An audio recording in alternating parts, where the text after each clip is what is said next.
A partir de agora, você já pode se comunicar conosco através das redes sociais. Os assuntos são muitos. Dá uma olhadinha nas nossas manchetes. Ministros do STF se manifestam sobre o caso Moro, Daltan, Dallagnol. Julgamento da prisão em segunda instância já começou no STF, mas o julgamento não terminará hoje. O aumento nos planos de saúde individual. E ex-presidente do Flamengo é indiciado por mortes no CT do clube. Brasil sem Neymar é seleção segundo nível.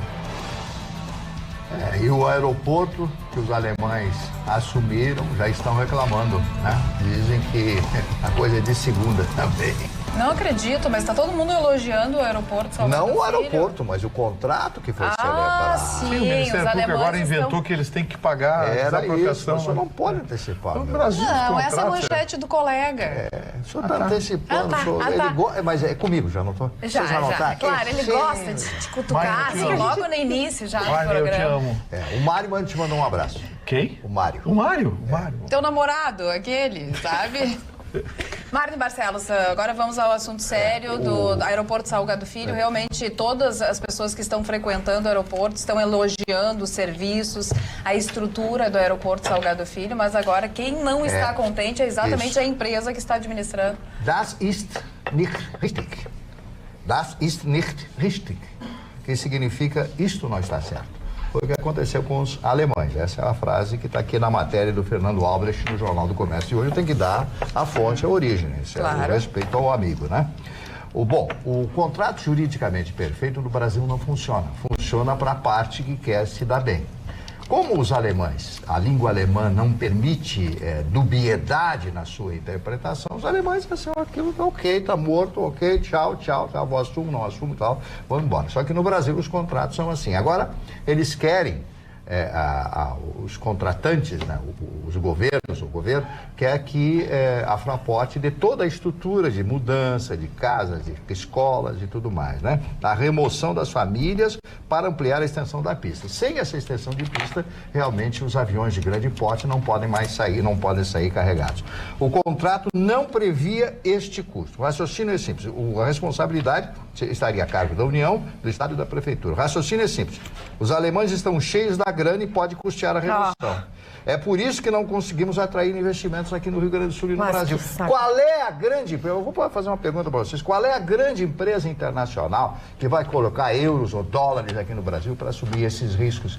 E o pior de tudo, que os alemães que estavam pensando, outras empresas que estavam pensando em vir para o Brasil, colocar, produzir, etc., ficam na retaguarda. Nós não podemos acreditar no governo brasileiro, a nível estadual, federal e municipal. Eu acho essa notícia fere a todo o direito, fere a tudo aquilo que nós conhecemos, principalmente com um contrato internacional, um contrato com a Alemanha. Os alemães são rigorosos. Eu sempre disse que a diferença dos ingleses e dos alemães, vou repetir uma coisa que eu falo para todo mundo, os ingleses chegam na hora, os alemães chegam antes.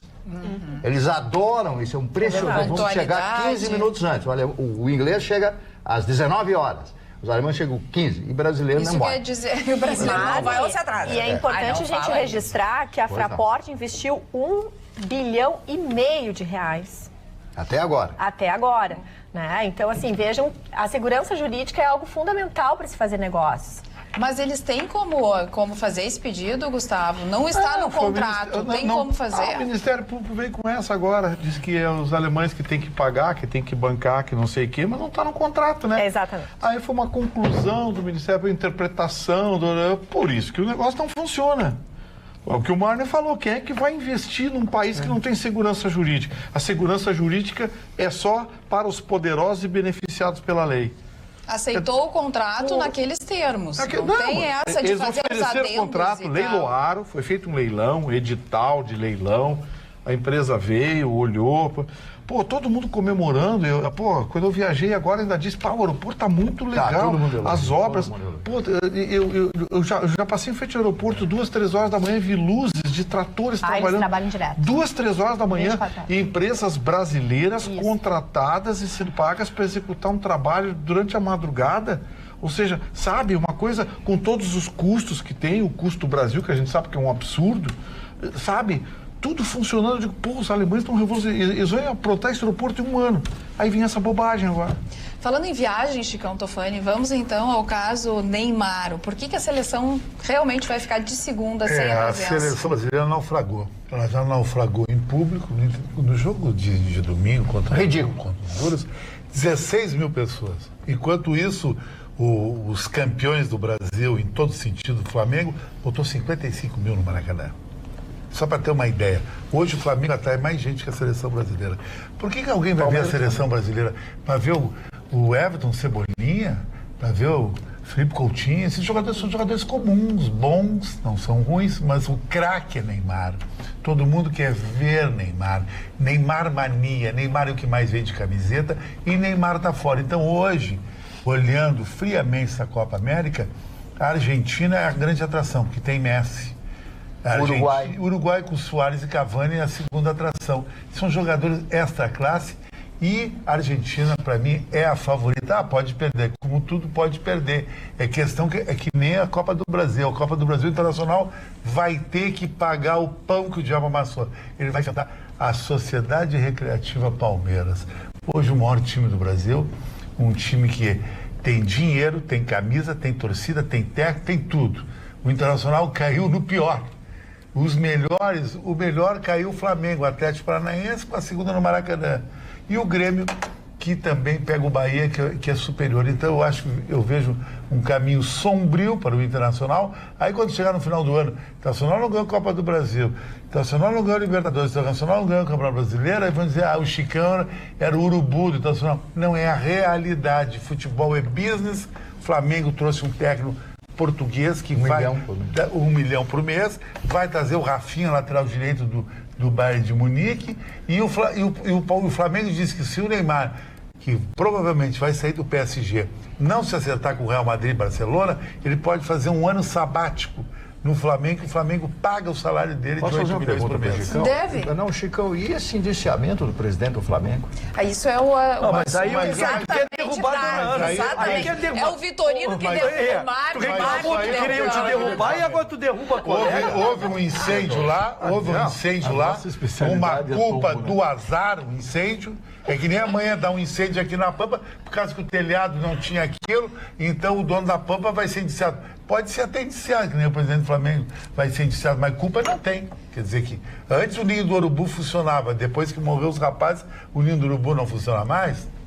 Ana, vamos então à notícia, já que já começamos a tratar do assunto. Não, capaz. Vale o comentário, porque não irá ser. Já foi indiciado, então, o presidente Eduardo Bandeira, o ex-presidente do Flamengo, por homicídio doloso, que torna mais preocupante ainda a acusação, porque o fato é que parece que já existia a ciência de que as condições dos containers que foram destinados para a residência, a moradia desses meninos, dos 10 meninos que morreram naquele trágico incidente, aquele incêndio que acabou resultando em mortes, em feridos, famílias que foram dizimadas por uma tragédia, porque eram muitos jovens entre 14 e 17 anos. Então, hoje a investigação conclui que o Eduardo Bandeira e também 7 outras pessoas, entre eles engenheiros, o próprio monitor que cuidava desses garotos e também responsáveis pela parte de engenharia do Flamengo, estão indiciados, porque depois de uma investigação existia a ciência, até pelas multas que foram aplicadas pelo poder público, foram diversas multas e orientações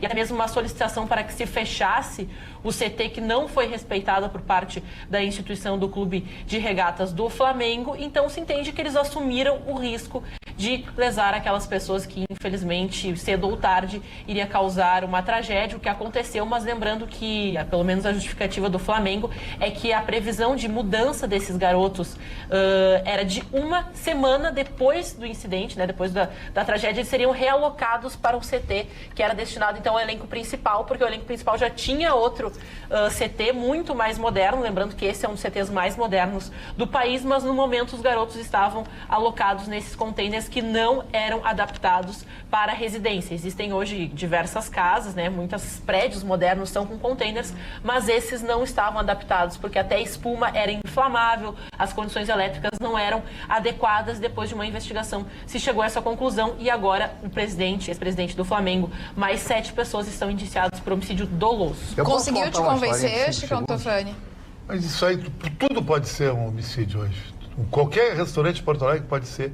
Porque... Sim, mas as pessoas têm que estar adequadas às regras e normas. Mas às vezes mesmo adequada... Ainda mais com crianças, né, mas adolescentes às vezes mesmo dentro... adequada acontece uma tragédia. Isso é uma tragédia que acontece. Foi uma tragédia, claro que ninguém queria, mas se tivesse, de repente, alguma saída a mais ou o material fosse diferente, não teria acontecido o que aconteceu. Eles estavam trancados, exatamente, a manutenção e tudo mais. Uma vez no Maracanã teve um jogo, acho que era uma final de Campeonato Brasileiro, que foi rompida a arquibancada na parte de cima. E as pessoas querem, teve pessoas que morreram. Aí vai culpar o Estado. Vasco e Flamengo. Vasco e Flamengo? 1972. Aí vai culpar o Estado. Rompeu aquela grade. Mas a capacidade estava acima, é que na época não tinha acima. O que tem hoje, a capacidade calculada em assentos individuais. Era aquele piso e senta ali. Até nas primeiras oportunidades em que a Arena, né, teve também jogos, teve a estrutura ainda um pouco precária, porque não existia, de fato, né, aquela fiscalização mais rígida, porque as pessoas acabam também se apoiando na mureta, se esperava que as pessoas ficassem sentadas. Teve dificuldade para liberar a avalanche, lembra? Exatamente, hoje ainda não pode, né? Colocaram aquelas barras. Exatamente. Não pode, que era um negócio super legal que a torcida do Grêmio trouxe de novidade, e eu nunca vi nenhuma tragédia na avalanche. Isso acontecia no antigo... No Olímpico. No Olímpico, exatamente. Não existiria Deixa também... eu passar o Marne, porque mas eu é o mesmo atropelei assunto, o Marne Barcelos. Mas é o mesmo assunto, não queria que o seu Marne trocasse de assunto. É só 5 segundos. Não, mas eu me dou todo o assunto. Todo tempo, não todo assunto. Tinha um amigo meu no Rio de Janeiro, já falecido, Mário Aquino. Ele conseguiu capturar um urubu. Nossa. E matou o urubu e fez uma galinhada do urubu. E guardou as penas e os pés do bicho e o bico do bicho. Aí todo mundo comeu, comeram o urubu. Essa coisa de carioca. Ele me chamou, olha, o que é? Os caras queriam matar. Ai, que horror, eu nunca ri tanto na minha vida dessa história. Os caras ficaram, até hoje, o pessoal comenta no Rio, a galinhada de urubu que foi feita pelo seu Mário Aquino, que Deus o tenha. Mas é só para dar um pitarão. Eu que cedi meu tempo esperando. Eu cedi meu tempo esperando que fôssemos inebriados com os comentários. Ele veio contar a história do urubu. Urubu, rapaz. Mas essa aí, eu vou para derrubar. Dona Carla, eu não só quero dar um pitaco. O pessoal já se acostumou com as minhas manifestações, que eu não comento processo que não conheço. E esse é um processo extremamente técnico. Exatamente. Mas para o delegado ter pedido doloso e não culposo, essa é a diferença, dona, baseada na sua informação. Sim. Se o delegado pediu doloso, é porque houve diversas advertências diretas dizendo que não saindo a obra colocava em risco as pessoas. Isto sim. Porque multas, né, é por isso que eu estou dizendo, Ana, as multas elas são acompanhadas de laudos e esses laudos se manifestam.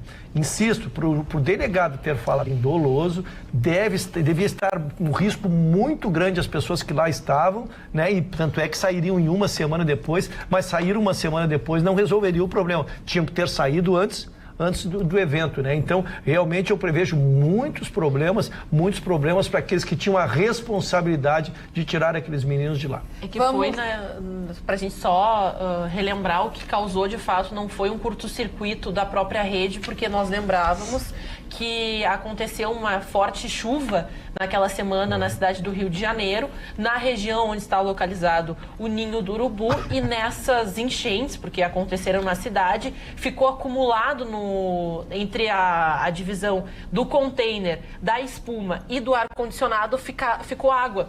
E aconteceria que a rede elétrica, por ter esse problema, ter faltado luz, ela deveria cair, então, toda a rede para não voltar no meio da noite, porque os meninos esqueceram o ar-condicionado ligado. Então, quando voltou a luz no CT do Ninho do Urubu, quando voltou a luz, aconteceu o curto-circuito da água que estava acumulada nessa esponja, que era inflamável, também na contenção do próprio aparelho, que era de madeira. Então, aconteceu o curto-circuito, aconteceu toda aquela tragédia e os meninos não conseguiram sair, porque a justificativa é que tinham grades nas janelas que impediam que eles saíssem, o que também é um problema, porque num lugar onde estão, né, menores de idade, além de não ter um acompanhamento de um adulto, que esse monitor estava fora, também está entre os indiciados, indiciados, ele estava fora, e a questão das janelas terem grades e os meninos não conseguirem sair rapidamente do local tornou assim, né? É complicado, assim. Então era óbvio que tinha problemas na estrutura, os problemas se apresentaram e causaram essa tragédia. O mais triste é que ninguém recebeu nem centavo até agora. Nada. Não saiu nenhuma indenização. O Flamengo criou uma comissão de negociação que está negociando, estão espremendo os pais das crianças lá, esperando entrarem. Gente humilde. Gente humilde, gente modesta. Então, triste isso, né? Triste. Aqui no Facebook, que nós temos a nossa live, estamos ao vivo, as pessoas estão se manifestando nas mais diferentes formas. A Neuza dá boa noite, turma. O Marion Basso, quando vamos criar vergonha, não honramos nossos contratos, que triste. E as pessoas também estão perguntando por Magda Beatriz, ela está em outra cidade fazendo uma apresentação no evento e retorna na sexta-feira. Durante esses 3 dias ficaremos nós aqui na bancada do Atualidade. Vamos tomar conta, dona Carla, vamos tomar conta, dona Carla. Isso é só o início, né, Ayrton Ruschel? Só o inicinho. Ruschel, hoje teve uma decisão, com certeza, uma das mais comentadas do dia, do ministro Ricardo Lewandowski, se referindo à questão da prisão logo em condenação em segunda instância. Essa matéria, dona Carla, ela é aguardada com muita ansiedade, porque ela poderá provocar uma mudança, não só na questão da figura do ex-presidente, que torna isso assunto mais palpitante ainda, mas poderá soltar inúmeras pessoas já condenadas em segunda instância. O que é a prisão em segunda instância? O TRF estipulou uma súmula, a súmula 122, que diz que mesmo que havendo recurso especial e recurso extraordinário da decisão do TRF4, ela deverá ser executada na sua origem. E assim vem sendo procedido. O TRF julga e manda a decisão para a origem e imediatamente, de forma automática, é expedida uma ordem de prisão. Bem, esta matéria foi adiada, essa é uma ação da OAB. Isto seria julgado no início de abril, lembra, dona Carla? Nós aguardamos ansiosos aqui. Não é uma ação coletiva essa? Sim, mas a ação que pede a prisão em segunda instância, ela começou com a OAB. Sim. A OAB pedindo, e depois ela pediu que fosse suspenso esse julgamento dessa matéria. Bem, agora finalmente iniciou-se o julgamento. A decisão que o Lewandowski deu, porque ela seria feita pela segunda turma, é que ele votou, né? Votaram mais 2 ministros, está 2-1, quando a matéria, então, foi decidida que ela seria julgada pelo plenário. Então a manchete é essa, é que sai da segunda turma, onde são apenas 5 ministros, e ela irá então para o plenário, que serão 11 ministros para tomar uma decisão desta magnitude. Insisto, estava 2-1. O que diz o voto do Lewandowski, que é exatamente o que permeia a nossa matéria? Ele disse o seguinte, que a súmula, ele caça os efeitos da súmula, porque diz que a prisão em segunda instância pode ser pedida e não seria automaticamente concedida, como está sendo feito em cima da súmula. Então, o que mudaria no procedimento? Condena em segunda instância, e aí se pediria a prisão e seria examinado, então, caso a caso, a concessão da prisão em segunda instância. Então ele está analisando realmente uma decisão uma súmula do TRF4. Isso não significa que todo o Brasil, porque as pessoas já estão falando isso, agora todo mundo vai ser solto, que tem já prisão em segunda instância, condenado. É que o TRF4 pega todos os processos oriundos do Rio Grande do Sul, e a Lava Jato está dentro, por isso da sua importância. Sim, Rio Grande do Sul, Santa Catarina e Curitiba, Paraná, todos os processos, Paraná, estão dentro do TRF4. Então abrange essa região do Exatamente. TRF4. E essa matéria então será pelo plenário, que eu acho que é muito importante pela magnitude dela, e temos 2-1. O julgamento parou em 2-1. O voto do Lewandowski contra a súmula, mas 2 votos favoráveis à manutenção da súmula. Que é da Carmen Lúcia. Eu tenho só o placar. Peguei o placar, não peguei especificamente. Que é a Carmen Lúcia, depois a gente dá uma olhada que está 2-1. Paralelamente, quero trazer mais 2 matérias que também se aguardava que fossem julgados no STF e não o foram. Não foram para o dia 25. Podemos tratar delas mais adiante. Exatamente, porque agora que falamos tudo na Lava Jato, Curitiba e tudo mais, eu gostaria de saber do Gustavo Vitorino quais foram, então, as manifestações dos ministros do STF a respeito do vazamento, das conversas. Aliás, a primeira pergunta, apareceram as conversas do Intercept? Não. Ainda não? Não. Só realmente aconteceu, diz que me diz que e nada de conversa, efetivamente. E mais, os servidores do Telegram disseram que não houve nenhuma invasão, o que leva a crer que foi tudo montado. Hoje foi contatado os servidores do Telegram e numa resposta a um jornal, acho que foi o Estado de São Paulo, que mandou uma pergunta oficial, eles responderam que não tem nenhum indício, não tem nenhuma invasão. Os sistemas de segurança deles, nenhum deles foi ultrapassado. Os firmwares estão mantidos. Não tem nenhum registro de invasão. Ou seja, tudo leva a crer que o Moro e o Deltan Dallagnol foram hackeados. É possível hackear, foram hackeados. Mas ao anunciarem que foram hackeados, eles abriram a porta para uma montagem de uma coisa, assim, assustadora. A Polícia Federal já está no pé de um hacker israelense, de nome Al-Sabin, que está sendo procurado, estava preso, foi solto, enfim, coisa e tal. E esse hacker tem algumas ligações em Brasília. Esse hacker já tinha sido condenado em outros países, estava fugindo de Israel. A Polícia Federal está atrás dele, ele é o principal suspeito. Ele morou na casa do Zé Dirceu, lá quando o Zé Dirceu foi preso, deixou a casa para ele, uma coisa assim. Bom, enfim, o que está acontecendo? Até agora não apareceu nenhum diálogo, não apareceu sequer textos. Tem muita montagem de internet que a gente está vendo que basta comparar com o site Intercept lá, que é quem está agora sendo monitorado, é o SAP Intercept, que não publicou mais nada. Tudo se encaminha para uma grande armação. E a Polícia Federal já começa a tratar dessa forma.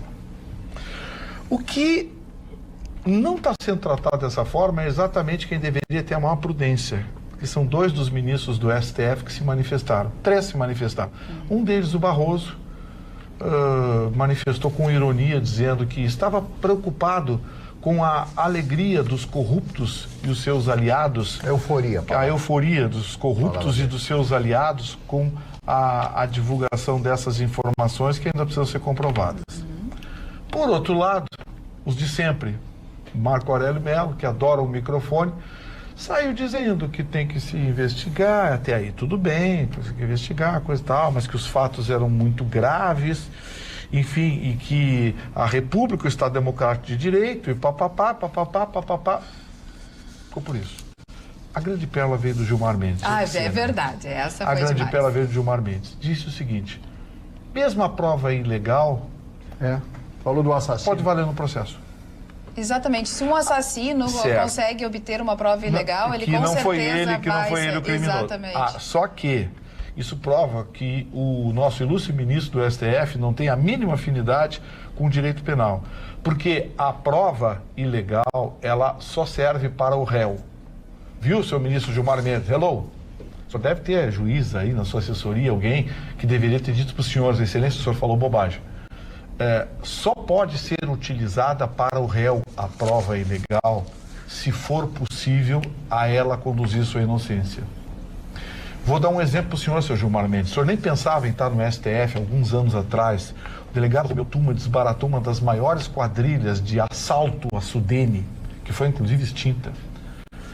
Uma das maiores quadrilhas lideradas pelo Jader Barbalho, que continua na política, muito bem, obrigado, ele, filho, cachorro, papagaio, todo mundo.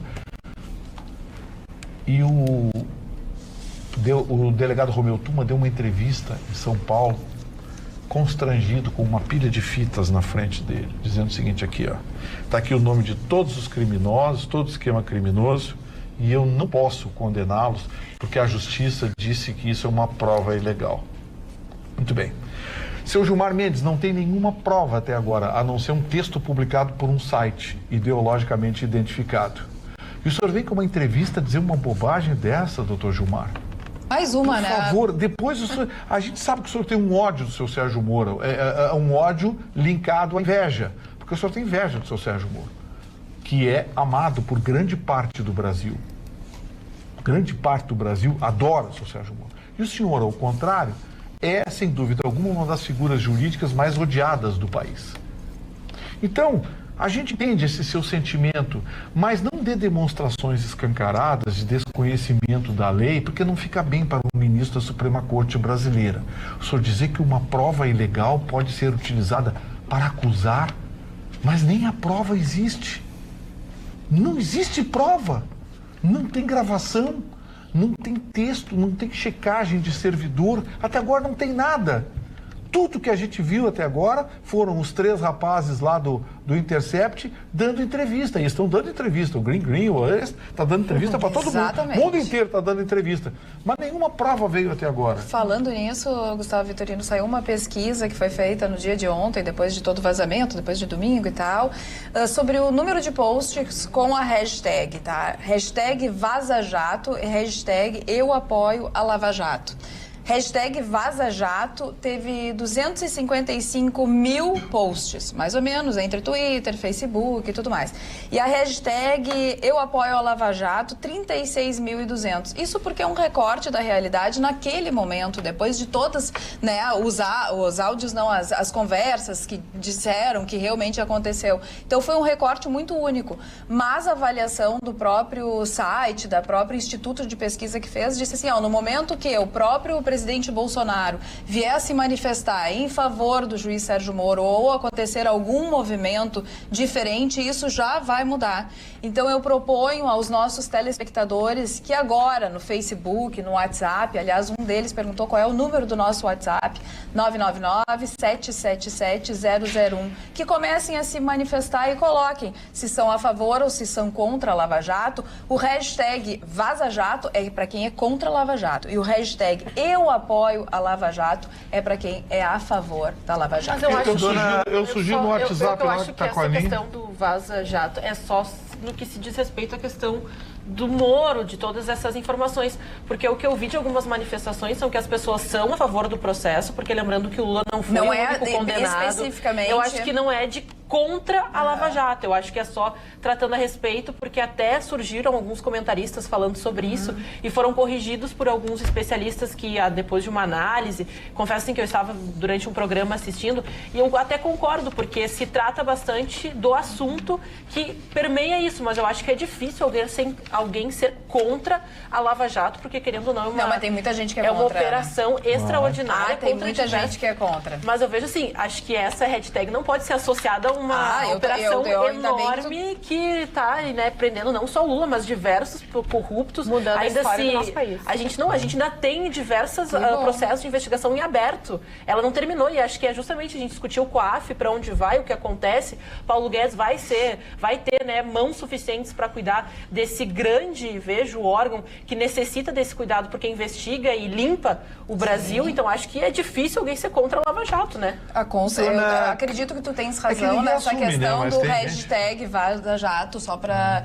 Acredito que talvez as pessoas até que são a favor tenham usado esse hashtag, mas que tem muita gente contra a Lava Jato, tem muita gente dizendo que a Lava Jato é seletiva, que é só para um partido, que só prender determinadas pessoas. Isso a gente escuta a todo momento, que o próprio ministro Sérgio Moro foi seletivo nas suas decisões e tudo mais. Mas fico feliz de saber que a hashtag Vaza Jato não foi utilizada só por aqueles que não gostam, porque teve realmente um alcance muito grande. Te interrompi, qual dos dois? Não, tô dando a frente aqui. Tá bem. Cedi a vaga para a dona Ana, primeiro porque a dona Ana é brilhante. Eu nem deveria depois falar depois da senhora. Eu não deveria falar depois da senhora, mas vou me atrevê-lo. É que eu não levo essa interpretação. Vou me atrevê-lo a fazer. Porque a tua perspicácia, ela foi jornalística e a minha, ela é jurídica. E ela coaduna exatamente o que tu dissesse. Foi, ela sabe que ela foi elogiada. Por isso que ela é a menina prodígio, ela nomeei de menina prodígio. Dona Carla, a questão é o seguinte, que há um grande diferencial, sim, entre a Lava Jato, que é apoiado por todos nós, e, por exemplo, este que está aqui, que trago semanalmente quanto se buscou, quantas condenações, um discurso muito parecido com metade do que disse o Dallagnol.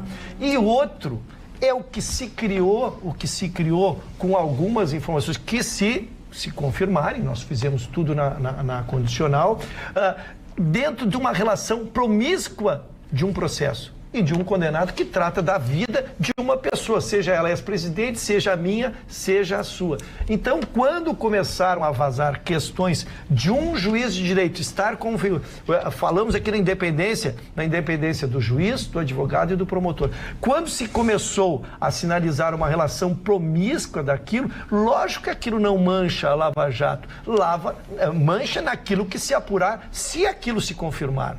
E isso provocou um rebuliço no mundo jurídico. Nós estamos com as associações, a Associação dos Procuradores defendendo os procuradores, a Associação dos Juízes defendendo os juízes, mas estamos com os advogados se manifestando, estamos com a OAB se manifestando, estamos com vários segmentos se manifestando, estarrecidos com uma relação tão próxima do julgador com aquele que deve ser o acusador. Com aquele, insisto, inseriam verdade que um juiz iria ensinar um promotor, olha, esse promotor não tá interrogando bem, ou treina ele melhor ou manda outro. Né? Isso em se confirmando é uma aberração para quem milita no direito. Então isso tem que ser estancado e não tem nada a ver com tudo que a gente trouxe aqui de já repatriado, com os acordos de leniência que a gente trouxe. Então, embaralhar isso só interessa a quem quiser embaralhar e não a nós que fazemos uma análise séria de caso a caso aqui, dona Carla. Falando em análise séria, eu vou trazer para vocês a minha fonte, que foi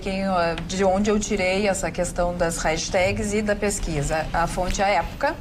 E a manchete é a seguinte: Moro está perdendo a batalha digital, revela a consultoria.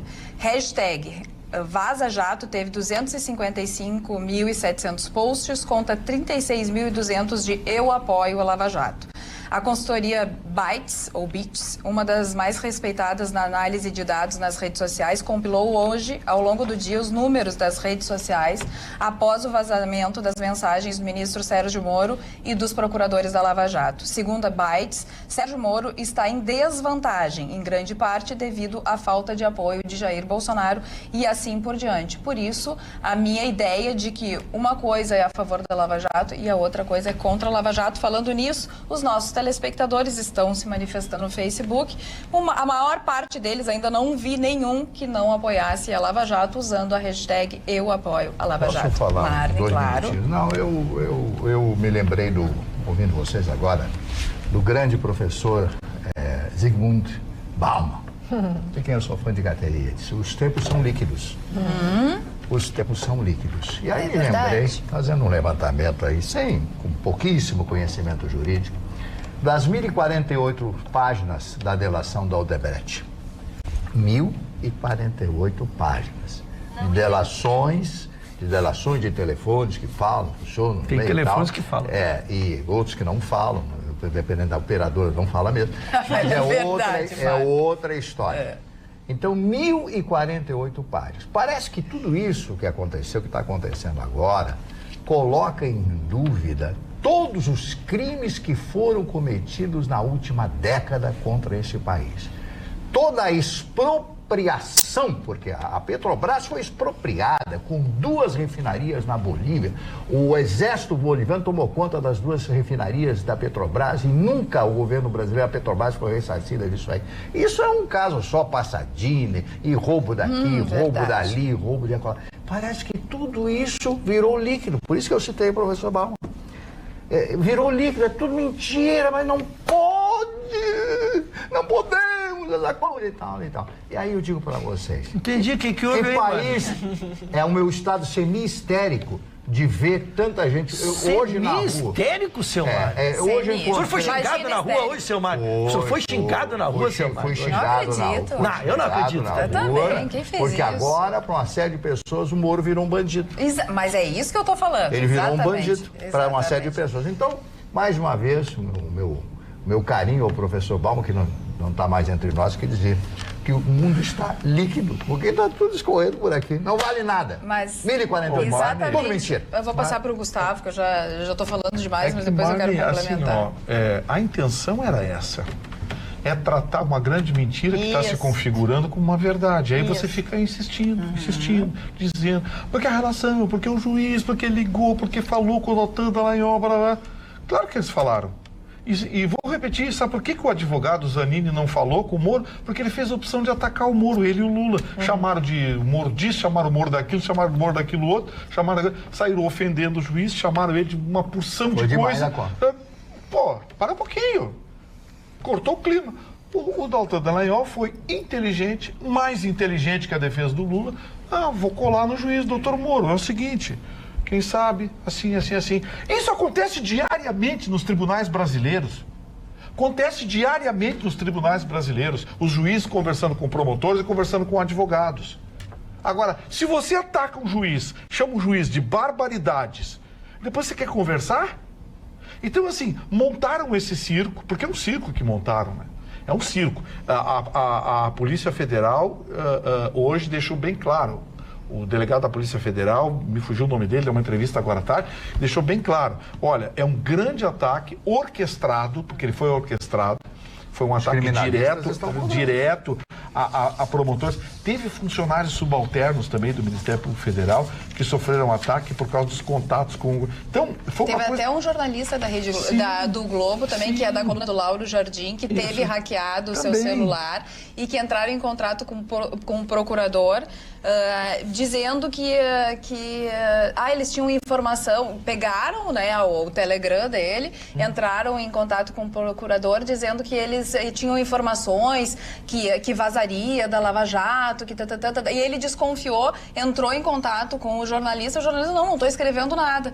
E aí eles mudaram a tática dizendo que eles iam acabar com a Lava Jato. Então, quer dizer, teve mais gente que foi hackeada. Sim, na verdade, por isso que a Polícia Federal deixou bem claro que foi um ataque orquestrado para plantar a mentira, para plantar a discórdia.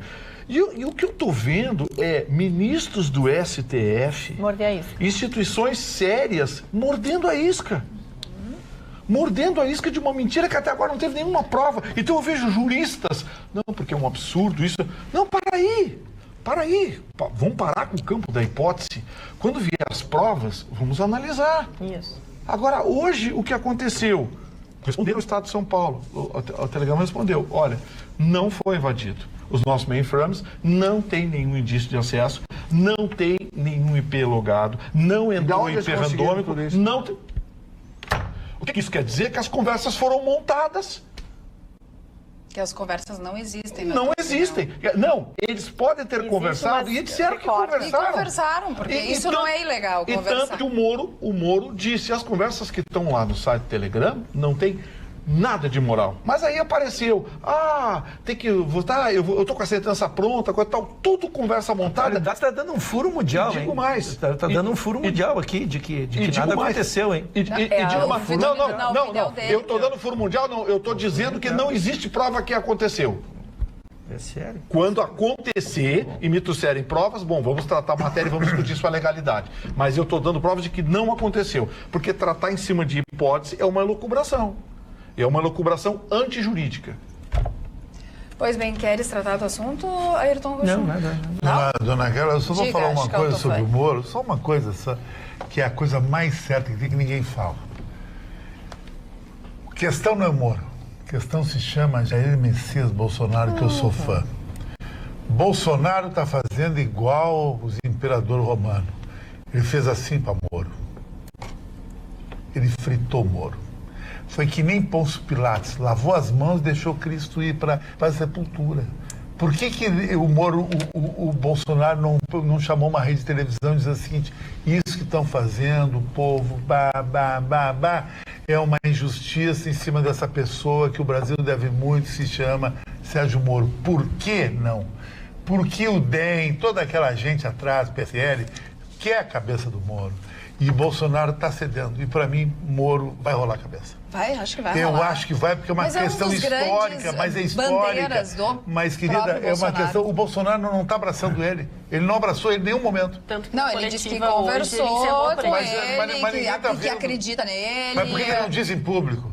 Bom, mas eu acho que ele está tendo um pouco de cautela. E nesse momento é preciso cautela. Pois eu acho que o presidente Bolsonaro está fazendo certo. Eu também acho. Porque se ele realmente cometeu esse crime...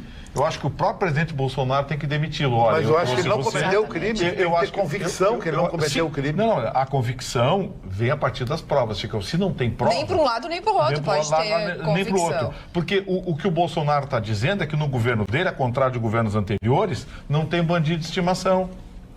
Não tem bandido de estimação. Quer ver uma notícia que ninguém divulgou? Sabe as investigações em cima do filho do Bolsonaro, do Flávio Bolsonaro?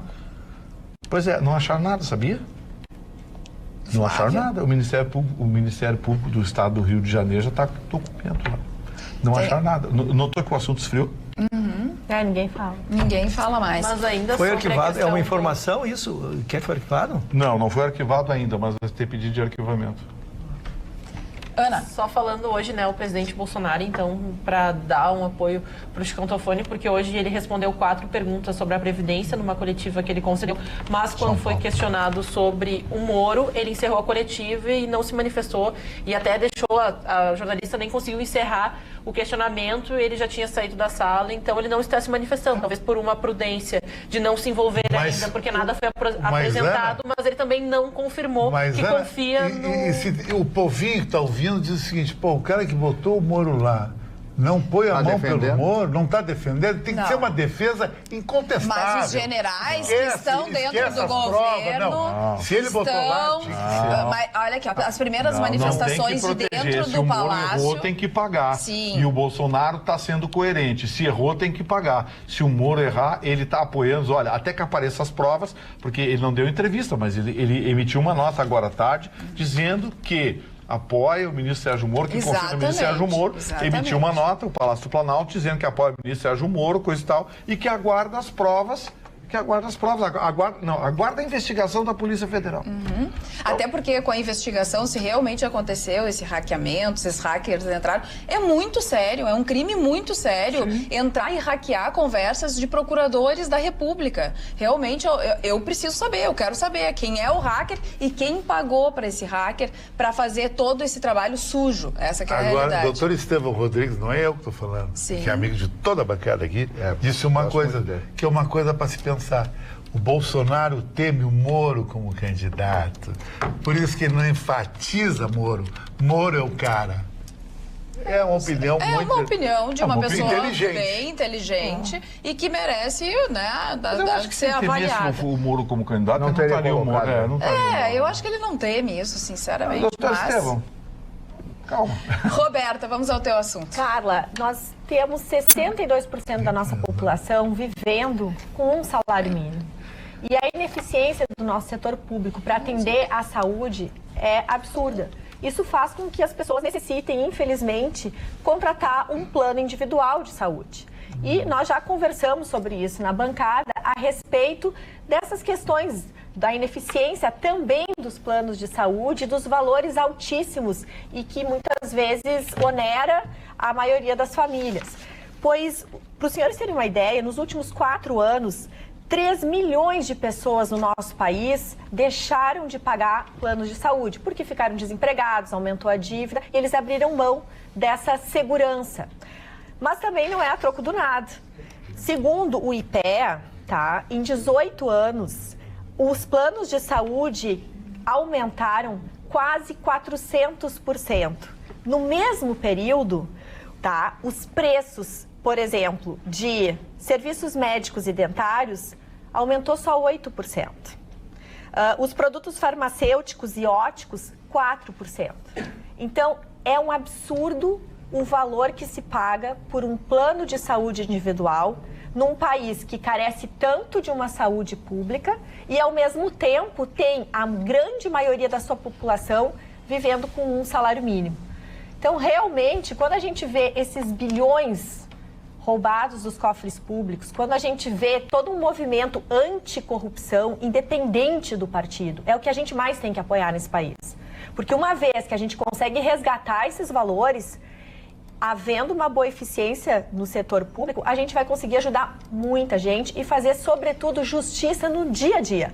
Não na justiça nos bancos ali dos tribunais. Fazer justiça no dia a dia é dar dignidade para as pessoas. É oportunizar emprego, é oportunizar uma renda adequada, Roberta, saúde e educação. Você sabe que isso aí tem um nome, ANS, Agência Nacional de Saúde, que determina reajustes muito acima da inflação, ano após ano. Eu já disse que essa agência tem que ser investigada ou tem que ser extinta. Exatamente, Porque Gustavo. ela arrebentou com os velhinhos do nosso país, Exato. arrebentou com as pessoas que precisam de um plano de saúde que tem mais de 50, 60 anos. Exato. Essa ANS tem que ser investigada ou tem que ser extinta.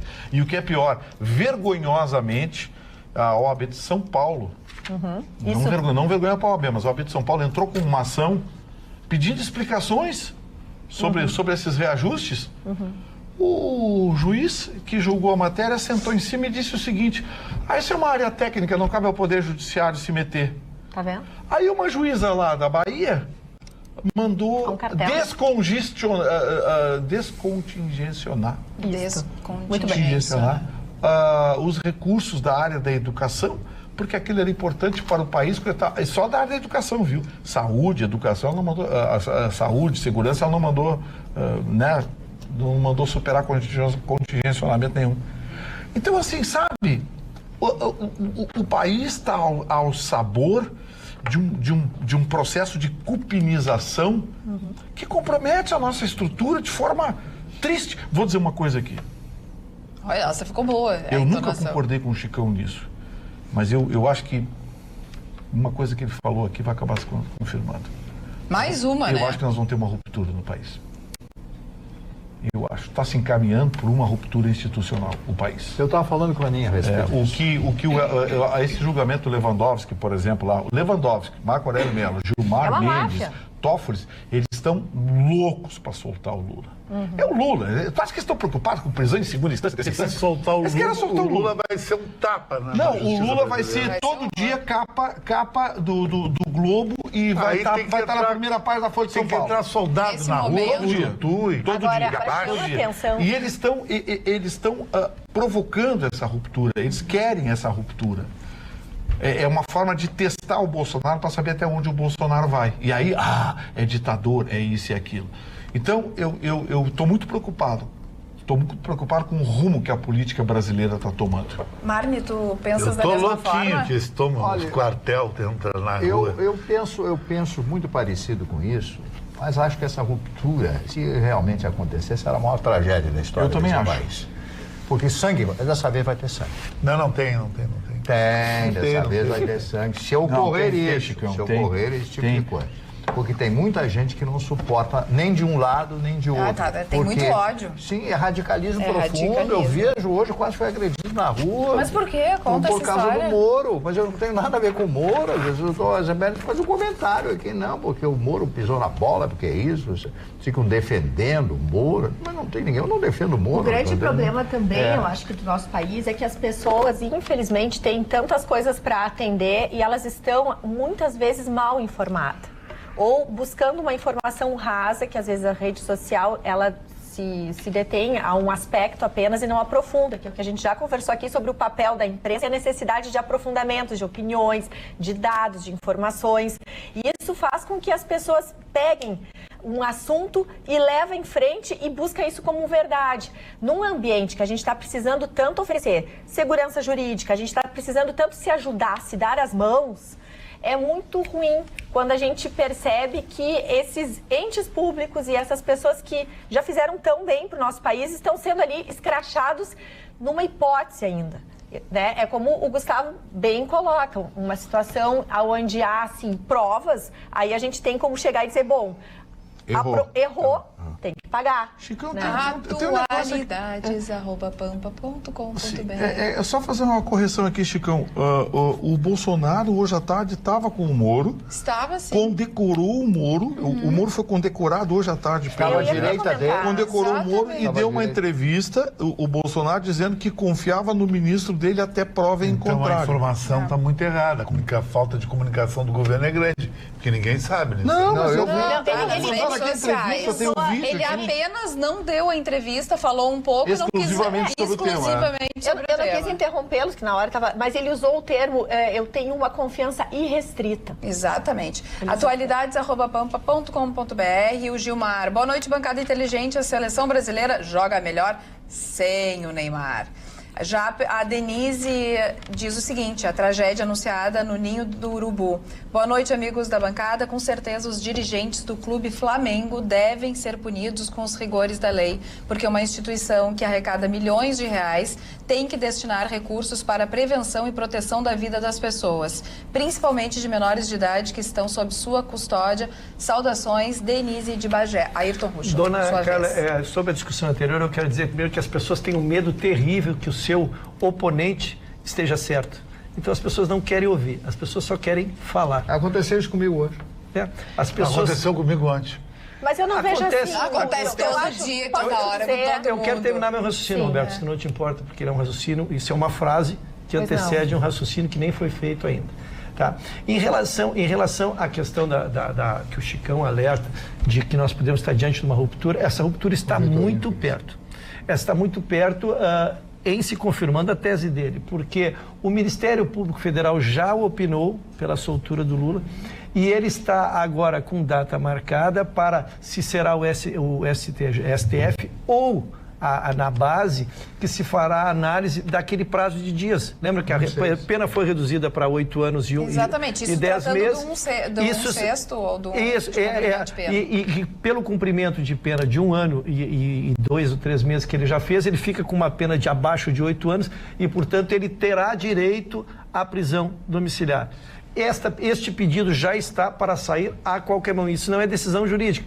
Isto em linha com tudo que tem sido a jurisprudência de soltar quem está com menos de 8 de condenação. Então, isso sairá a qualquer momento. Então, só quero, diante da frase do Chicão que prevê uma hecatombe, esta hecatombe deverá acontecer mais tardar na primeira quinzena de julho. Isso se não acontecer uma segunda Dia 26, se não houver uma condenação que mudaria todo o cálculo. Com relação ao sítio de Atibaia. Que é o segundo processo. Que está para sair agora. Que está para ser julgado. Não é que sair, é que está para ser julgado. Foram feitas as razões do recurso do ex-presidente Lula. Então ele será julgado pelo TRF4. Em saindo este julgamento, antes da soltura, então aí teríamos a somatório das penas e então ele ficaria excluído deste 1/6. Desculpe, doutora Roberta, era só para concluir o raciocínio, porque senão ele ficava entrecortado. Sem dúvida. O meu objetivo em até atravessar a sua fala, Ruschel, foi no sentido de alertar uma coisa que, no fundo, eu me coloco no lugar da população. Por quê? Porque vamos imaginar, e não precisamos imaginar, muita gente que está nos assistindo está passando por essa situação onde a gente está endividado, a gente não tem oportunidade de emprego, as contas estão batendo, aumenta a pilha de contas, a gente tem que pensar em qual paga, em qual não paga, o nome fica sujo, as nossas crianças nos pedem coisas que a gente não pode dar, a gente tem sonhos que não pode. A sociedade brasileira está muito machucada. Está muito ferida. Então, eu não acho que se trata de sair ou estar no palanque, no sentido de que eu não acho que as pessoas não estão brigando entre si porque estão vendo o seu oponente vencer. Eu acho que as pessoas estão muito machucadas nos seus íntimos, eu acho que a vida está muito complicada, está muito difícil. Quem, enfim, vê aqui, a gente sempre está tratando de números, de economia. Se a gente tem um emprego, se a gente tem as contas pagas, se a gente tem um mínimo de dignidade, se a gente consegue viver com aquilo que a gente ganha e viver direitinho, a gente consegue mais estabilidade, a gente constrói vínculos melhores, quer dizer, dá uma estabilidade e a gente consegue enxergar as coisas, muitas vezes, no tamanho que elas têm. E atualmente a nossa sociedade está muito apreensiva, está cheia de medo, não sabe se vai ter emprego, quem tem emprego não sabe se vai ser sustentado. Há uma instabilidade que houve uma esperança de que ela não estaria desta forma. A sociedade imaginava que haveria uma melhora na economia de um modo geral, na vida como um todo, logo nesse primeiro semestre, que é o que aconteceu na história do nosso país, nas trocas de governos passados. E essa é a primeira vez que a gente demora, que a economia demora, que está patinando, que toda essa questão jurídica e política no país está modificando. Por quê? Porque nós viemos da maior recessão Nos últimos tempos, nas nossas 50 anos de história, nós nunca estivemos numa recessão tão grave como foi de 2015 até 2017. Foi muito grave o que aconteceu. Nós estamos em terra arrasada e quando houve, então, uma nova eleição, vem um novo governo com uma proposta completamente diferente de conversar com o Congresso, de fazer a política. E essas manutenções, essas mudanças requerem um tempo que o país não está mais suportando. Porque as contas estão batendo, as pessoas estão muito machucadas, sem condições. Muita gente que tem um currículo incrível está aceitando trabalhar por um valor muito aquém. Pessoas que já teriam que estar usufruindo de uma aposentadoria decente, não usufruem, ou tem que estar trabalhando, ou mesmo emprestando o seu nome. Tantas coisas a gente traz aqui no dia a dia da economia. Mas, Roberta... Então, eu enxergo que as pessoas estão muito apreensivas e, por isso, tem essas brigas, essas angústias nesse sentido. E a tua percepção pessoal, qual é? Tu também acha que está demorando demais? Não. Também se sente angustiada? Qual é a tua percepção? Assim, neste ponto, eu sou bastante racional, tá? Eu acho que nós estamos fazendo todas essas mudanças num tempo certo. Essas negociações são inevitáveis. Essa conversa com o Congresso, porque a gente está buscando reformas estruturais. É como mais ou menos a gente chegar para os senhores e dizer assim, vamos privatizar. Tem que modelar a empresa. Para privatizar uma empresa, tu precisa preparar essa privatização. Leva no mínimo 1 ano para isso acontecer. Então, as mudanças que o Brasil precisa, elas são frutos de anos de muita irresponsabilidade. Muita irresponsabilidade, de gastos absurdos e de falta de percepção que R$1 do governo não é meu, não é do senhor, é de todos nós. Então, essa visão arcaica de achar que alguém é dono do dinheiro público. Portanto, se eu pedir um pouquinho mais, se eu ganhar um pouquinho mais, se eu me aposentar com 50 anos, sabendo que a população se aposenta na faixa dos 60 por um salário mínimo, se eu me aposentar com R$20 mil com 52 anos, ninguém vai notar. Isso é que tem que acabar. Então, as mudanças que a gente está fazendo é fruto de talvez um futuro melhor para todos nós. E, infelizmente, a gente está vivendo uma situação. Agora, é difícil tu chegar para um povo que está desempregado, são 13 milhões de desempregados, e tu não tem emprego, é tirar a dignidade. É por isso que dói tanto e é por isso que eu falo tanto em economia, porque a gente precisa sair desse lamaçal. Estamos tentando sair do lamaçal, mas hoje mesmo no Jornal da Pampa teve a informação que o Brasil é o país com o maior número de pessoas com transtorno da ansiedade. Realmente as pessoas estão numa situação terrível. Disforia isso. Disforia. Ayrton Ruschel, ficaste de falar, de tratar do habeas corpus ainda no STF. São ainda dois habeas corpus. Para irritar um pouquinho mais o Chicão Tofani, para deixar o Chicão um pouquinho mais Eu perdi o número de habeas corpus. Olha, me perdi nessa conta. Tentando ser didático. Não se confunde com a matéria que acabamos de tratar, que é a soltura pelo 1/6 da pena, que já estaria cumprido. É que existem 2 habeas corpus que serão julgados dia 25. Existia a possibilidade de que eles fossem julgados hoje, dona Carla, mas eles não foram. Um é levantando a suspeição do ministro, hoje ministro Moro, mas do juiz Moro, quando ele aceitou o pedido, o convite para ser ministro. Nada a ver com essas... Nada a ver com... Por isso que eu estou dizendo, para não misturar tem que ser didático. O que será julgado dia 25 é a suspeição do hoje ministro Moro, quando aceitou a sua nomeação. E aí esta matéria então gerou um habeas corpus, será julgado dia 25. O segundo habeas corpus, que também será julgado dia 25, ambos pela segunda turma, origina-se do relator do STJ, no julgamento que acabou reduzindo a pena do ex-presidente Lula. Essa matéria, quando veio para o relator, ele de pleno, sem levar para a sua turma, ele rejeitou. Então, um recurso em cima disso fez com que ele fosse obrigado a levar para a turma, e a turma reduziu a condenação do ex-presidente. Então, isto gerou outro habeas corpus da defesa do Lula, que também será julgado dia 25, que é a suspeição do ministro relator do STJ, doutor Félix. Muito bem, Ana, as manifestações do nosso WhatsApp. Nosso WhatsApp literalmente está explodindo com a hashtag Vaza Jato, e eu apoio a Lava Jato, mas Mas tem gente que coloca, eu apoio a Lava Jato, mas vaza Moro. Pelo menos o pedido aqui de algumas pessoas. Tá bem complicado mesmo, nós já superamos o número de 1000 mensagens hoje. Olha. Aqui no nosso programa não para de chegar mensagens, mas gostaria de mandar um abraço pra Gilda. Gilda, infelizmente, a gente não tem como ler todas as mensagens e hoje, literalmente, a Carla fez impossível chamar alguém aqui pra participar, porque tá todo momento chegando. Eu até já tirei a nossa internet, mas as mensagens ainda continuam chegando aqui. Mas muitas pessoas, né, estão com a hashtag que estão apoiando a Lava Jato, acham, até alguns concordam com o Vitorino, afirmando que pode ser sim uma invenção, que parece que até o momento não foram colocadas as mensagens no ar, mas também pessoas agora dizendo que o discurso do Intercept, que foi a plataforma que procurou, diz que essas mensagens foram acessadas antes da invasão do telefone do Moro, pelo menos foi com uma telespectadora, mas eu não consegui pegar o nome dela porque simplesmente sumiu a mensagem, as pessoas estão ligando também pra gente tentando participar. Lembrando que é só as mensagens e não esqueçam de assinar, por mais que você coloque a hashtag eu apoio a Lava Jato ou Vaza Jato, que você precisa assinar. Mas eu consegui salvar aqui a mensagem da Simone Costa, de Porto Alegre, que ela falou: lá, bancada inteligente, eu apoio a Lava Jato e todas as lavações que trouxerem a limpeza moral, política e econômica para o nosso país. Estamos precisando de um fraterno abraço da Simone Costa, de Porto Alegre. Já o Claudino, aqui no Instagram, assim, porque nós estamos com Atualidades Pampa também no Instagram, diz: boa noite. Seleção agora não tem estrela, mas tem conjunto. Creio eu que agora vai. Carlinha, posso mandar dois abraços rapidinho? É bom, né? Posso mandar dois abraços rapidinho? Esse aqui é a maior honra que nós podíamos ter. O casal Lauro Souza e Hilda Souza nos assistem. Uma filha que não mora com eles, a Aliciane, nos assiste. E a outra filha, a Lidiane, que mora na outra, também.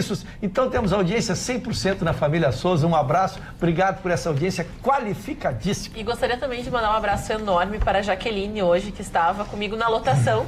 Falou sobre toda a bancada, viemos todo o trajeto do centro até aqui Orfanotrof, conversando sobre o programa. Ela gosta bastante das indicações de leitura agora, do Mário. Eu tenho uma aqui para fazer. Adora até a Magda, mas hoje ela não pode contar, né? A gente não pode contar com a participação dela, porque ela está em outro evento. Mas, dona Carla, eu só queria seguindo esse assunto rapidinho, se apoia-se a liberação do Lula, apoia-se a liberação do Lula, tudo bem. Muita gente apoia. Tem que liberar o Marcola também, Fernandinho Beiramar. Pois é. Todos aqueles caras.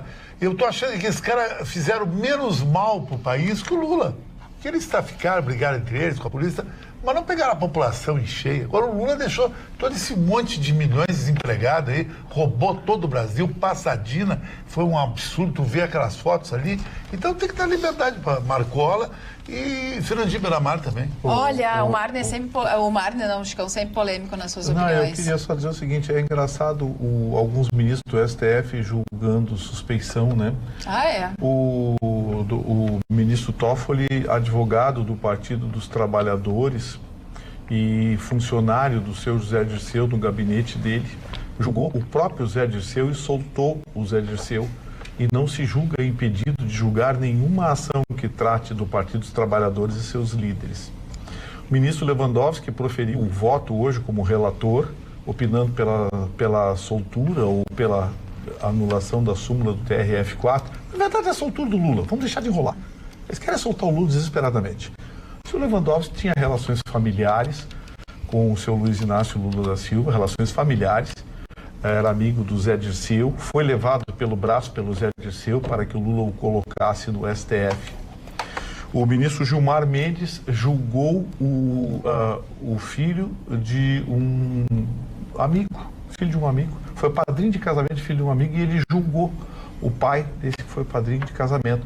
Eu acho engraçado esses ministros julgarem o comprometimento, né? Do juiz Sérgio Moro, simplesmente porque teoricamente teria, quem sabe, pode ser conversado com o seu Dallagnol. Essas coisas, amigos, só acontecem no Brasil. A NASA tem que vir estudar a gente. Agora, o Vitoriano tem que esfregar de uma coisa. Se o Lula for solto mesmo, a população vai cobrar do Bolsonaro isso aí. Vai cobrar. Mas o que ele vai fazer? Não, vai cobrar. Porque eu não votei no Bolsonaro para ser a mesma coisa que era antes. Não fiz campanha do Bolsonaro porque ele tem que negociar com o parlamento. Eu votei no Bolsonaro porque ele tinha que ter jogo duro. Tá, mas o que vai fazer? Não, tem que ser. Aí tem que botar exército nessa operação aí. Porque é o fim da picada. Esse cara sair pra rua aí. Chicão, aí é a ruptura que nós estamos criticando. Eu fim da picada, que vem a ruptura, vem a tudo.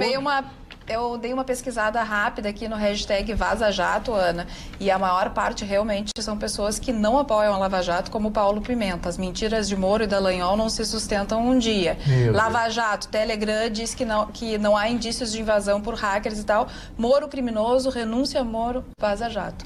Antes de falar do senhor William Shakespeare, o maior escritor de todos os tempos, esse é o maior dramaturgo de todos os tempos, sem dúvida alguma, eu quero apenas dar uma frase do senhor Friedrich Nietzsche. Não.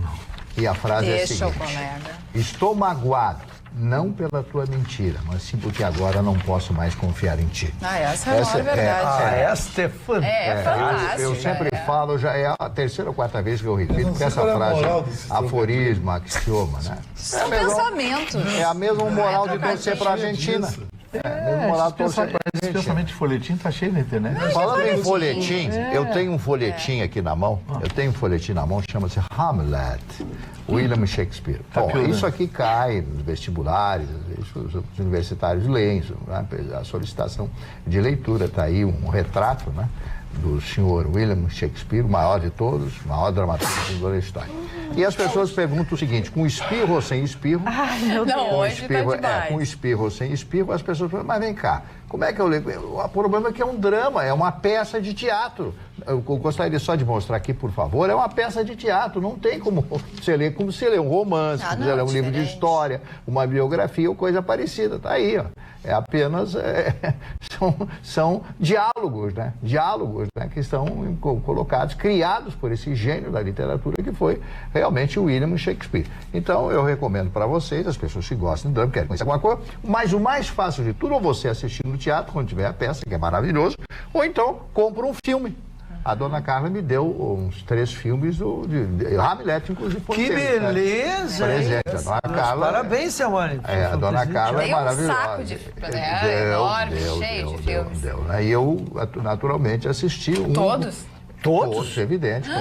Todos? Laurence Olivier, que é um dos maiores atores britânicos. E depois eu comprei uma outra série de filmes que foram protagonizados por Orson Welles. Orson Welles fez em 47 o primeiro filme, Macbeth, e outras tantas obras de Shakespeare. Ele escreveu mais de 20 peças teatrais. Mais de 20 peças teatrais. O homem foi realmente um gênio, né? Esse foi mais o maior polímata de todos, chama-se Leonardo da Vinci, que teve um quadro vendido, que supostamente seria dele pela Christie's, no valor de 450 milhões de dólares.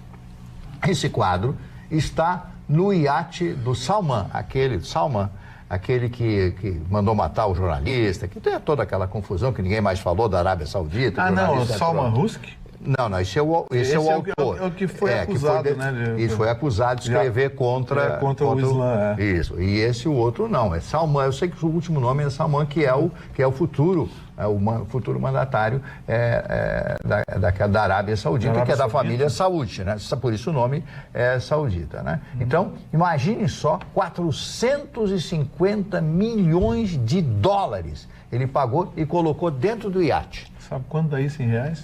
Não, todo o dinheiro do banco. Todos. Mário, aproveitar que você está dando uma nota de cultura, quero dar uma dica para as pessoas.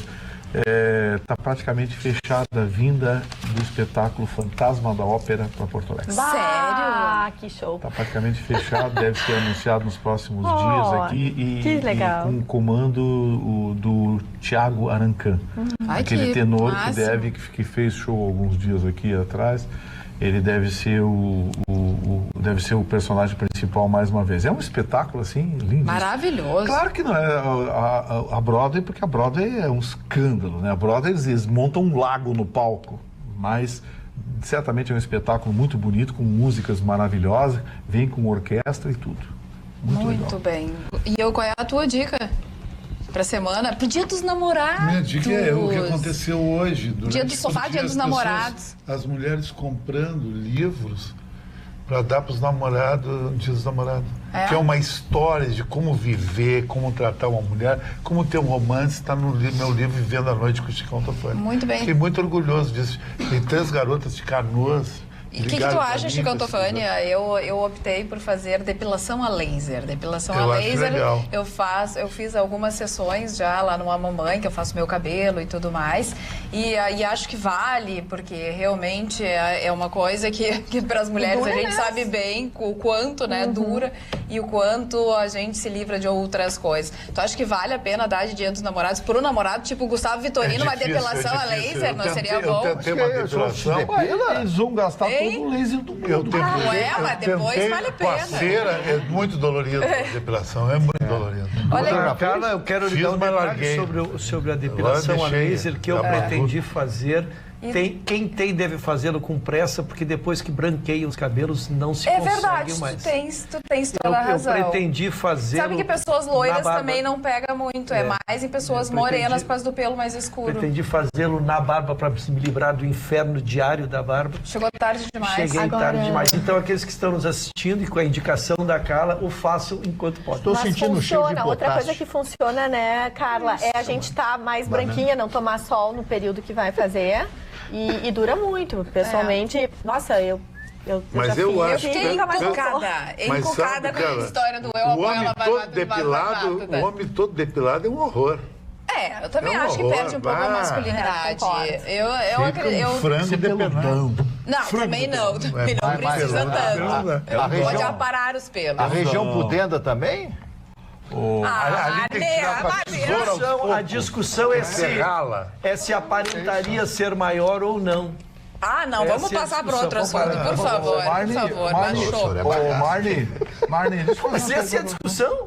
Baixou o nível, baixou total. Eu queria perguntar pro Marne uma coisa. O Palmeiras jogou no final de semana, Marne? Ele sempre ganha de pênalti.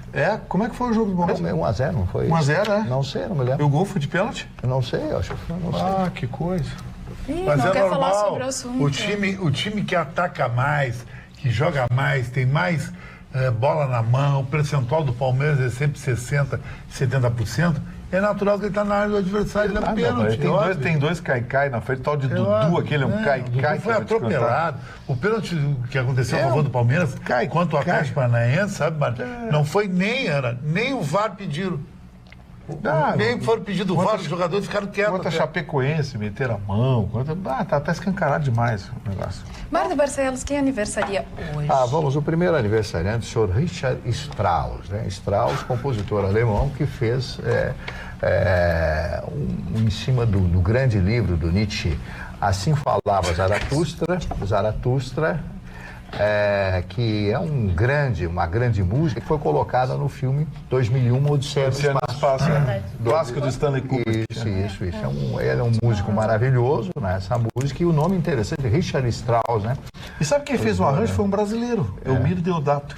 Que fez o arranjo, fraquinho. Foi o que fez o arranjo da Assim Falava Zaratustra para o 2001. O grande explorador francês Jacques Cousteau está aí, que fez uma série de filmes que foram exibidos pelas televisões do mundo inteiro a respeito das suas viagens, a respeito do seu navio, ele submergia, era uma figura maravilhosa, levou toda a família e infelizmente, claro, como todo mundo, um dia terminou tudo, né?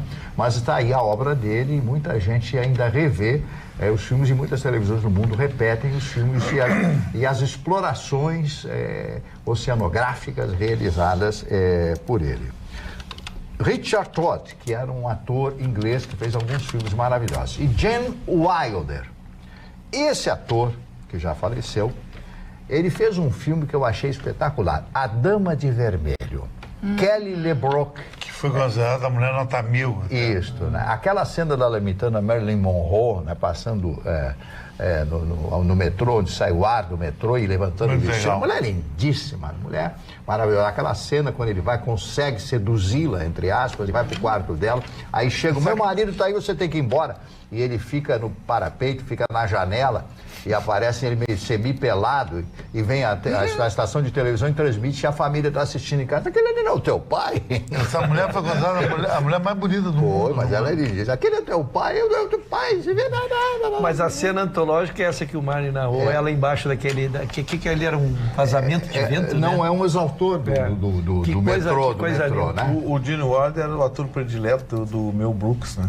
Isso. Aquele diretor que produzia... Tem um filme que ele fez de preto e branco chamado Jovem Frankenstein, que você ri muito, é divertidíssimo. Carlos Eduardo Dolabella, um grande ator da Rede Globo de televisão, que eu tive o privilégio de tomar uísque com ele. Era uma figuraça, pai do Dado Dolabella. Sabia que o Dado Dolabella tá duríssimo, mas tão duro que ele cobra para ligar para ele, as fãs, R$2 por ligação. Uma amiga minha disse que Imagina um menino que foi astro da Globo. Todas as televisões ficaram fechadas. Como conseguiu se perder desse Mas jeito? porque ele faz bobagem, bateu numa empregada, bateu...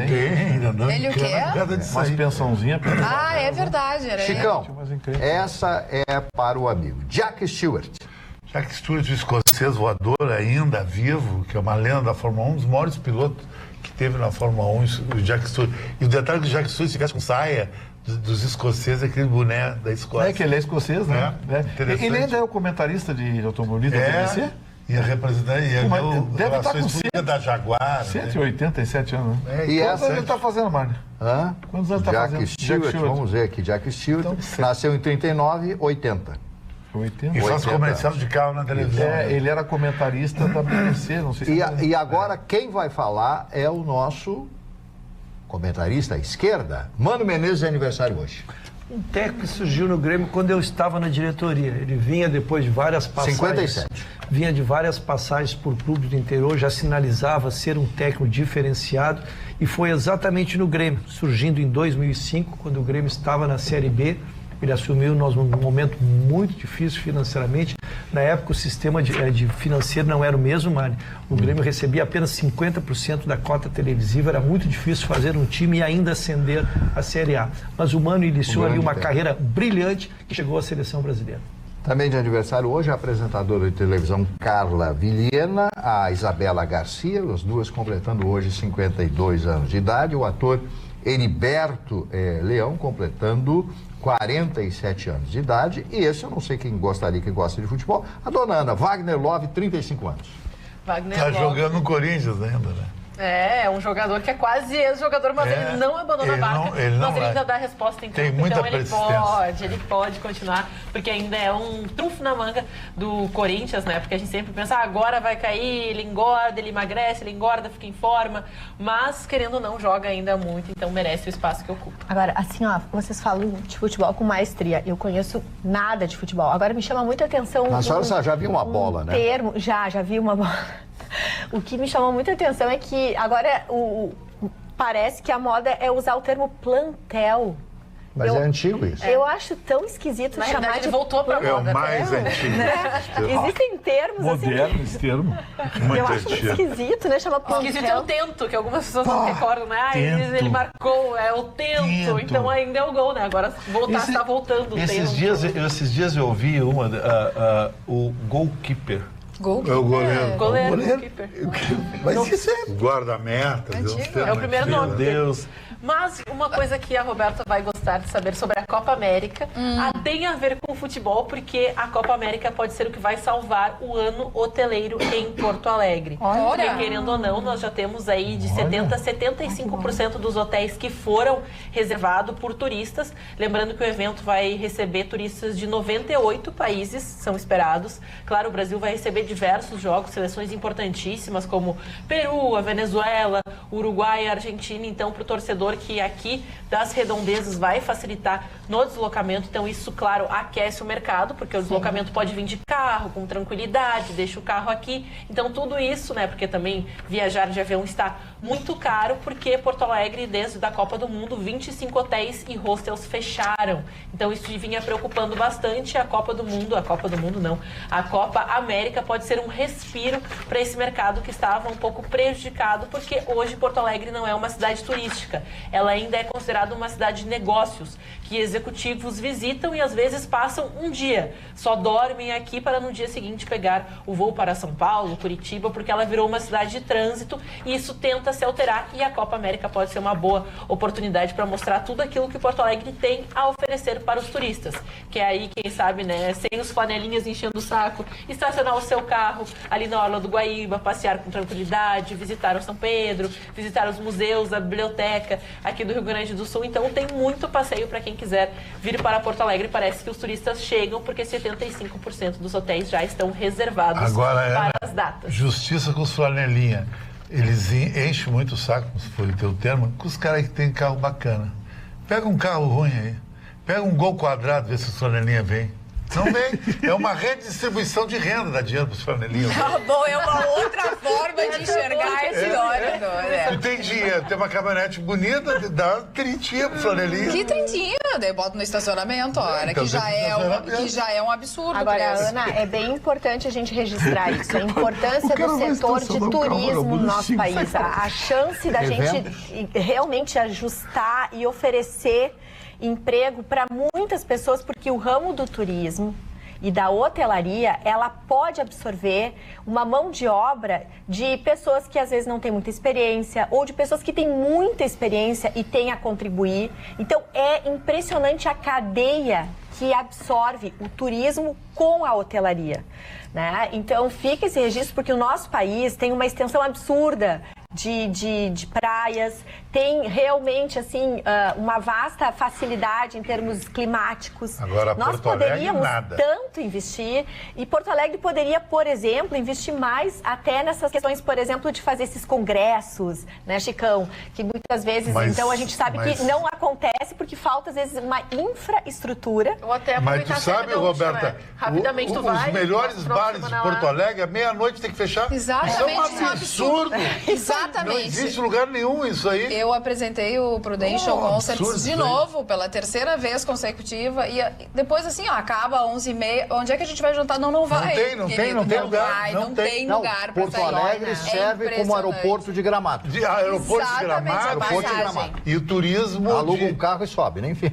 E turismo de pijame, pra cara velho fazer turismo aí. Uma coisa geriátrica essa operação aí. Rio de Janeiro é uma cidade também que passou depois do que ele sediou eventos importantíssimos como a Copa do Mundo e depois as Olimpíadas que foram Fecharam sediadas. 90 hotéis. 90 hotéis foram Fecharam 90 fechados hotéis. e a diária ela saiu de média de R$315 para menos de R$100 em alguns hotéis. Você consegue encontrar e a média, então, era R$308 segundo especialistas na época desses eventos internacionais esportivos. E agora, para a Copa América, eles tiveram que se adaptar e colocaram entre R$200 e R$150 as diárias, porque a procura estava muito pequena. Muitas pessoas estavam optando por meios alternativos de alugar, por exemplo, quartos em casas, hostels. Então, além de adaptar a questão dos preços, eles também até as dinâmicas de aceitar, por exemplo, pets, o que antes não se aceitava, hoje começam a se aceitar, porque o mercado hoje exige essa adaptação, porque ninguém tem mais R$300, R$400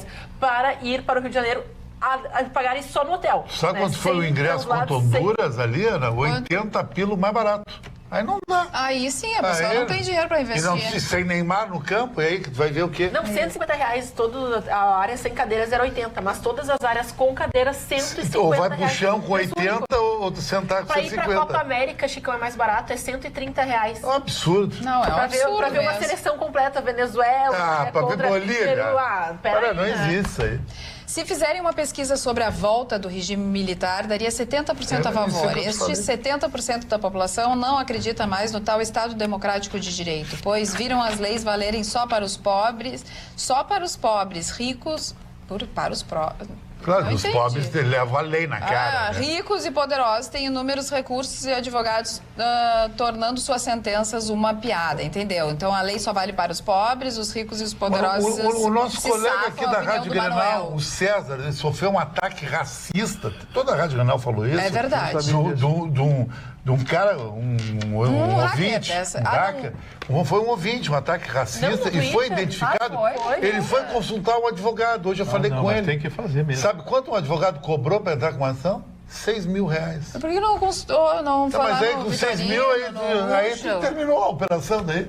Aí fica difícil. O presidente Ernesto Geisel, eu me lembro como se fosse hoje, o Geisel disse: um dia o povo brasileiro vai pedir a nossa volta. E tá chegando o dia, tá chegando. Eu estou dizendo palavras, não são ditas por mim. Vamos ditas pelo suplicar na frente presidente da PL. Geisel. Ele não falou isso, eles vão pedir a nossa volta. E eu me lembro porque eu assisti esta entrevista. Como eu sou mais velho aqui da bancada, eu sou o decano da bancada, eu me lembro perfeitamente. Tá quantos anos, mano? Não interessa. Não vem ao caso. A sua idade também não interessa. Dona Carla, bom, ele que não transite em julgado, eu frequento os mais diversos grupos e não vejo ninguém com essa filosofia do Chicão aí de querer a volta dos militares. Pô, mas tem 70% das pessoas... Não foi 70%. Foi o Manuel Azevedo que se manifestou. Eu acho que as pessoas querem continuar com o Rodrigo Maia, com todos esses xalalá. Eu não acho nós nada. Nós vamos entrar ano, vai sair ano, vai continuar eu não acho nada, eu só acho que tu disse que todo mundo quer... Concordo, então. Vocês dois querem a volta. Mas numa pesquisa querem ditadura. Não. Tu concorda com quem, então? Ele falou que ninguém mais aguenta o Centrão, o Rodrigo Maia. Não, ele não disse isso, Roberto. Ele disse que ele quer um golpe militar. Tu concorda com isso? Não, eu não concordo com o golpe militar. Porque a gente pode fazer uma votação rápida que o Chicão disse que todo mundo pensa assim. Mas eu quero saber se a Carla quer um golpe militar. Direito pra quê? A Carla quer um golpe militar. Então vai ter isso.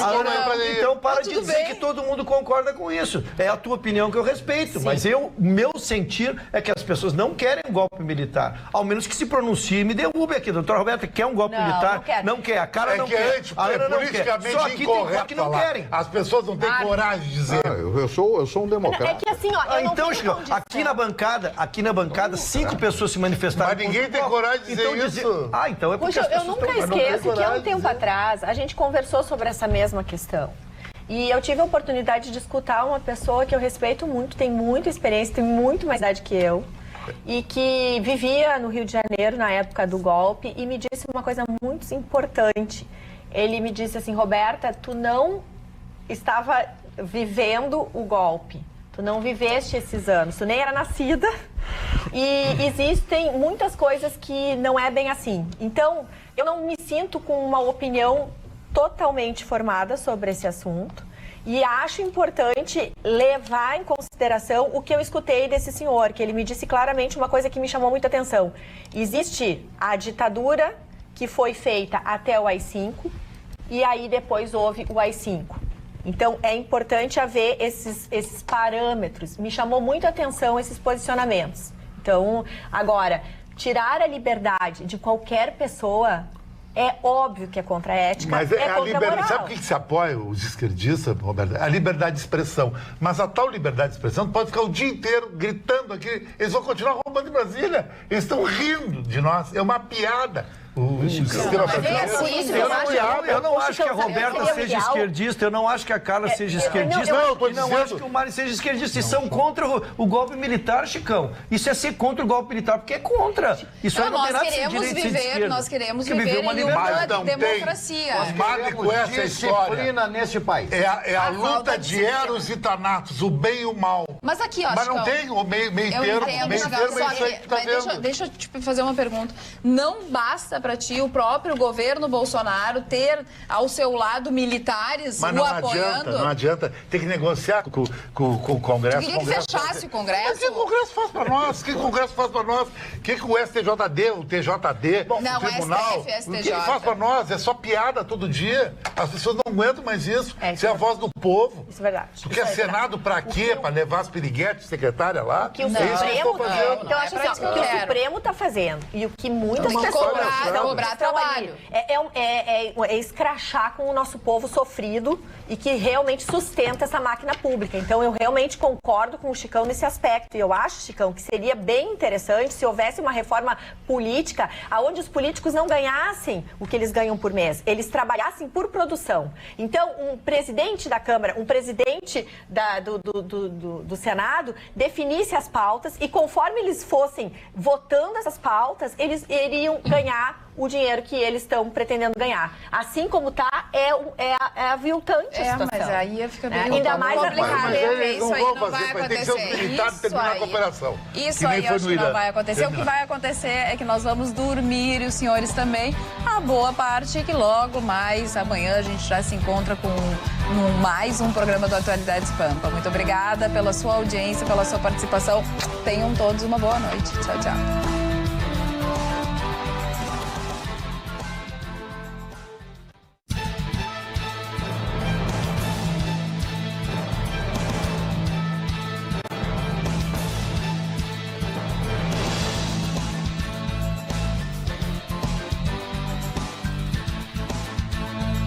Atualidades Pampa. Oferecimento Sicredi. Soluções financeiras com atendimento próximo. Sim, Sicredi.